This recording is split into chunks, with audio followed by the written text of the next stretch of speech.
Hey there, fellow classic comic collectors. As always, I'm Scott Harris King, and today I'm back with a store visit and an update. You see, I was driving around near Worcester a while ago, and I decided on a whim to do a little Google search of comic book stores, and I discovered there was a comic book store not far from Worcester that I'd never heard of before. And that's because since I had moved away from Worcester a few years ago, it had opened just in the last couple of years. So I stopped by that store. I've only got a couple seconds of video of the outside of the store, which I'll show here. And we're going to put that store up on the big board. So let me put it on right up on the map so you can see everything about exactly where it is and what number we're at. So we'll have all that. And I bought a ton of stuff because they had a ton of cool stuff. I got some tremendous stuff. Some of the stuff that I got I've already actually sold because I spent like something like $170 there. A lot. You're going to see some really cool books. But I flipped a couple of them. One in particular, which I don't have, but it was a Manhunt #2. A classic, all-time classic Golden Age electric chair cover. The copy I had was badly damaged. It had been like a library copy or something, so wasn't trimmed in the like restorative sense. It was like they cut like half an inch or an inch off the bottom of the comic so it would fit into a certain size. Did not affect the art. And then they had put like tape all up the side and stuff. So I don't have that anymore, but I flipped that and another one of the back issues I flipped those and got back, I think about $100. So I got back a lot of the money that I spent on these. The one drawback though is that this collection that all of these books came out of that I bought was incredibly musty, and this was right at the height of when I was having my breathing issues. Now, the good news is that my breathing is much better since we got the mold remediation, but these are still really musty. And so I had talked about these comics in a previous video, and in that video I had been trying a method that was suggested to me of using dryer sheets, swapping them out, and I did that for a while. And it helped a little bit, but frankly, not that much. And so I decided I was swapping out these dryer sheets every 2 or 3 days, every couple days. And I decided, I'm just going to leave them in there for a while. Just maybe, I don't know, see what happens. Now, these are unscented dryer sheets. I had a previous commenter mention they probably didn't think it was going to work because it would just cover the odor. But in this case, these aren't like scented sheets. They're unscented, so they're supposed to have some sort of absorbing qualities. Anyway, what I'm doing today is I'm swapping those out. I'm taking those out, and I had mentioned this before, but I got this special paper that is like a conservation paper that's used by like libraries and antiques places to protect their old books. And these sheets are supposed to have special properties where if I put these in, it's going to absorb the stuff. Will it work? I don't know. I hope so because these are really expensive. But since I'm swapping these out today, I'm going to show the comics off. I've just opened the box. I've had them in a sealed box for a while, both to try and absorb the stuff, but also to keep the mustiness away from me. And I can tell I'm getting mustiness just out of the box, so I know it hasn't really worked. But some of these books are so great that I really don't want to sell them. So I'm trying everything I can do to keep them in my collection. Now, there are a number of them, though, that if I can't get the mustiness fixed, I'm going to have to get rid of them.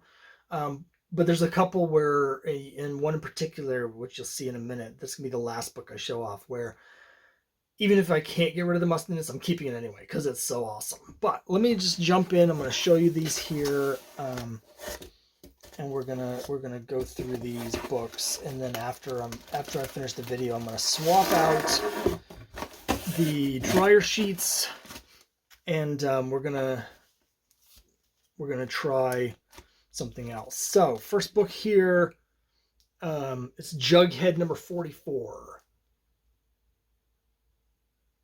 This is probably this has a very big and very deep crease down the book. Like it's the sort of thing where I'm worried that it might split. That's how deep that crease is. But of course, I'm working on my complete run of Jughead, and so books from this era are not that easy to find.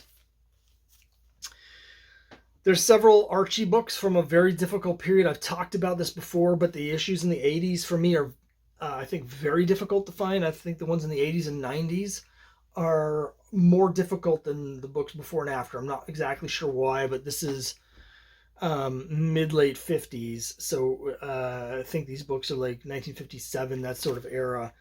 And so I was really they're structurally really nice. They do have some browning, some crispiness, but they also have the mustiness.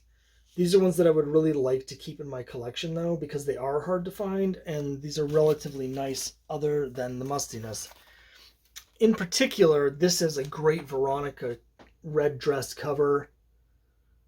So like the 86, you know, I'd be more willing to get rid of, but the 85 I want to hold on to because it does have the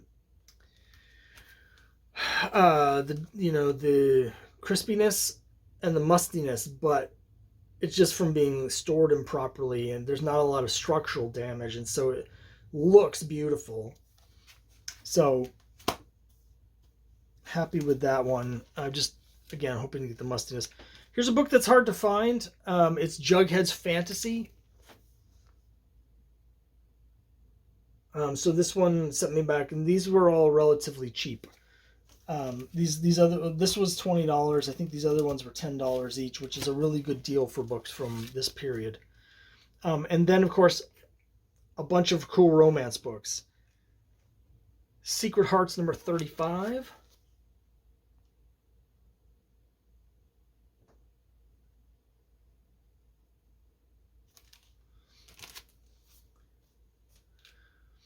Here's one that I love this cover. I already have a copy of this, so if I have to get rid of this, it's not the end of the world. But this is definitely nicer than the one I already have. It's Girls Love Stories 31. I love the design of this, how the trees come up and form this big green canopy. And then, they're in the rowboat with the moon, the giant moon going down behind the water. And, they have this passionate kiss and she's trailing her hand in the water. It's just a gorgeous, gorgeous piece of artwork. I love the design on this. It's just so beautiful. It's really great. It's really great.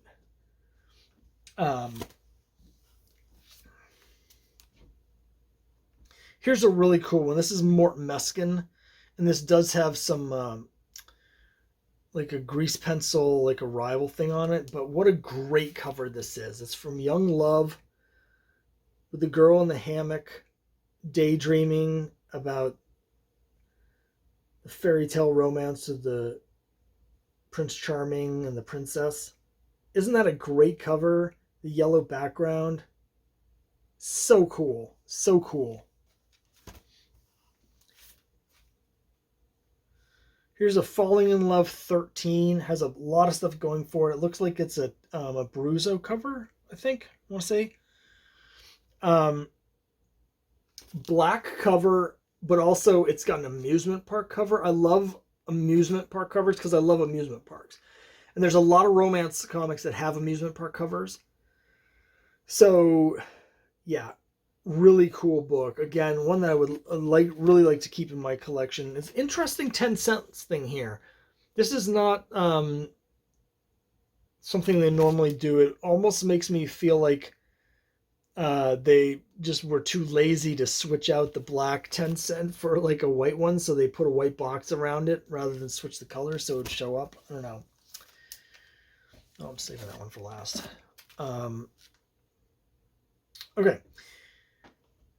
Here's a random issue. I don't know what issue number it is because it doesn't have the number on it. It doesn't really matter. Low grade, but it's an issue of Reggie. And if you remember some of my previous videos, you may recognize the design of this. Because we have Archie and Veronica here, and they're in the exact same pose as a whole bunch of other issues from the same time period.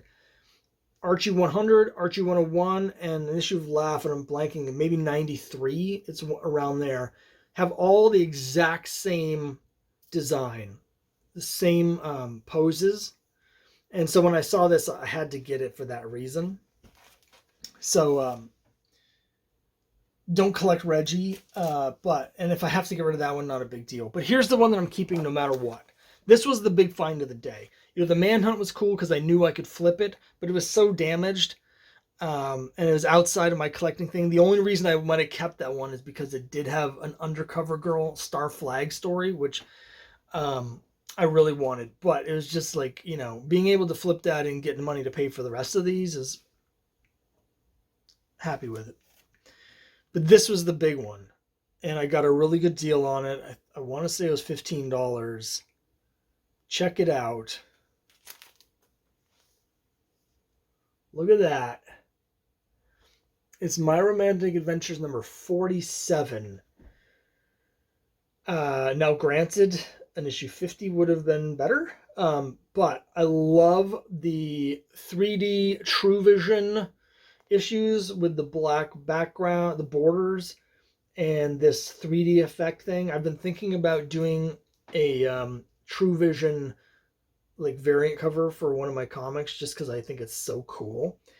But the woman in the red dress running with the black background, and then the cool 3D, like she's popping out of the frame, which is the whole deal with this.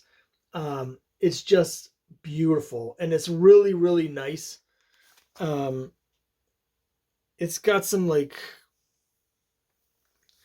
wear around the edges. You can see, right? You can see the wear around the edges, but there's nothing like in the meat of the black back border. So really excited to get this. And this is going right in my permanent collection, and it's going to stay there. Stinkiness or no stinkiness. So yeah, very, very happy for that. So that's it for the haul. So that's what this is. I got all of these at the same comic store. Again, there's two others. I can't remember what the other one was. Besides the Manhunt, there was another one that I flipped at the same time. So overall, really cool store. Tons of great books. They had a lot more. They had more cool stuff from that library collection they were all damaged, but they had a bunch of like Atlas horror and Atlas war books and stuff. So I thought about going back to buy some of those, basically to flip them, but I know it's just a lot of work. But ton of cool stuff, and even with the smelliness, this Romantic Adventures makes the whole thing worth it. So that's it for this time around. Let me know what you think. Leave your comments down below, and I'll see you next time.